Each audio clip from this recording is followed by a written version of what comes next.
பெரிய சோழர் பரம்பரை. இவர் ராஜராஜ சோழன், அவர் ராஜேந்திர சோழன். தஞ்சாவூருக்கே இவங்க 2 பேரும் தான் வாரிசு.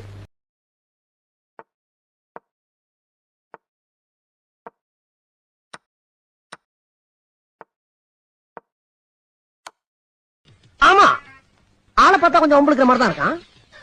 கொஞ்சம் கை நீட்டு போடுங்க சார்.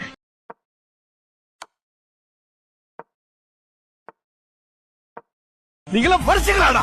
மனுஷனா நீ? மனுஷனா நீங்களா? என்ன வேலை செய்ய விடாம நீ குறுக்க வந்து விழுகிற? ஏயா என்ன நடக்குது? எந்த ஊரியா நீங்களா? எவையா உனக்கு வேலை கொடுத்தா?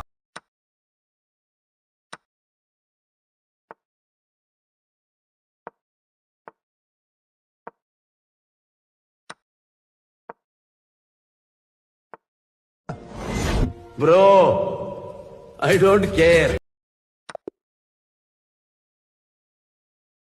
இப்ப என்ன உனக்கு? நான் தோக்கணும் அவ்வளவுதானே? இல்ல நான் தோத்துட்டேன். ஓகேவா? ஹாப்பியா? இல்ல அப்படியெல்லாம் ஒண்ணும் இல்ல. பின்ன எப்படி? நமக்குள்ள ஒன்னும் பிரச்சனை இல்லல்ல? இல்ல இனிமே நான் இல்ல.